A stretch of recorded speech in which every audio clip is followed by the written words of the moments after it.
Tchou! Bonjour à tous, c'est GLG et je vous souhaite la bienvenue pour votre JT du Geek EV toujours en mode électrique. Allez, si c'est pas encore fait, pensez à vous abonner pour ne louper aucune de mes vidéos sur l'actualité des véhicules électriques et surtout ceux qui arrivent directement de Chine. Aujourd'hui, on parle d'une berline électrique chinoise qui fait clairement trembler le très haut de gamme mondial.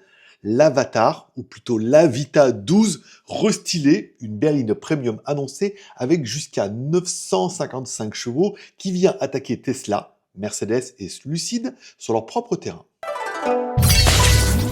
Alors avant, cette voiture s'appelait Avatar. Mais en fait, ils ont dû se rendre compte qu'au niveau du référencement, ça faisait un petit peu conflit avec des schtroumpfs géants. Donc du coup, ils ont décidé de l'appeler Avita. Donc l'Avita 12 elle propose donc un positionnement et des dimensions telles une berline électrique premium développée par Avita, la co-entreprise réunissant Changan, Huawei et CATL. Elle se positionne clairement au-dessus d'une Tesla Model S avec des ambitions technologiques. Côté gabarit, on est sur une très grande berline statutaire. Longueur environ 5,02 mètres, largeur 1,99 mètres, hauteur 1,46 mètres, empattement 3,02 mètres. Le design est très aérodynamique, bas, large, avec un travail marqué sur l'efficience à haute vitesse et le confort longue distance. Motorisation et performance, c'est là que l'Avita 12 restylée impressionne vraiment. La version haut de gamme adopte une architecture trimoteur électrique. Puissance combinée maximale 955 chevaux, soit 703 kW. Transmission intégrale AWD, accélération de berline sportive malgré un gabarit plutôt imposant. Bref, l'Avita ne cherche pas uniquement les performances brutes, mais un équilibre entre puissance, stabilité et confort à très haute vitesse, un positionnement très premium. Batterie et autonomie annoncée. L'Avita 12 utilise une batterie lithium-ion haut de gamme fournie par CATL, bien évidemment, puisque c'est une co-entreprise, avec une capacité estimée autour des 94 à 100 kWh selon les versions. Autonomie annoncée selon les cycles CLTC chinois jusqu'à 650 km. Si on prend un équivalent WLTP européen, on peut raisonnablement tabler entre 520 à 560 km en réel, selon les versions et le style de conduite. La recharge rapide d'essai est évidemment de la partie, même si Avita n'a pas encore communiqué sur tous les chiffres définis.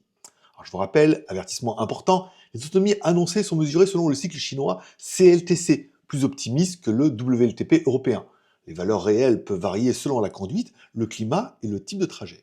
Intérieur et technologie embarquée. À bord, l'Avita 12 restylée joue clairement la carte du luxe technologique. Cockpit numérique avancé, grand écran central, interface développée par Huawei, cause co-entreprise, système de conduite assisté de haut niveau, matériaux premium et définition très soignée. Bref, l'approche est différente de Tesla. Moins minimaliste, mais plus classique et très qualitative, proche de ce que propose Mercedes avec l'EQS. Prix en Chine et estimation prévue. En Chine, l'Avita 12 restylée est annoncée à un tarif compris entre 800 000 et 1 million de yuan hors taxe, soit environ entre 102 000 à 128 000 euros hors taxe, encore une fois, puisque c'est un tarif Chine.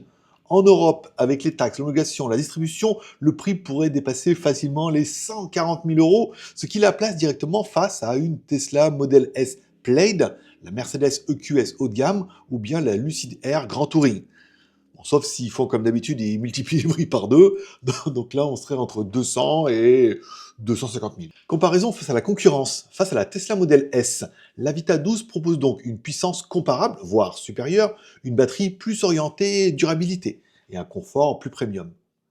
Face à la Mercedes EQS, on aura donc une approche plus audacieuse sur la performance, une image technologique très marquée, merci Huawei, et un rapport technologie-prix agressif à équipement équivalent. Bref, son principal point faible reste aujourd'hui la notoriété de la marque en Europe et l'absence d'un réseau structuré.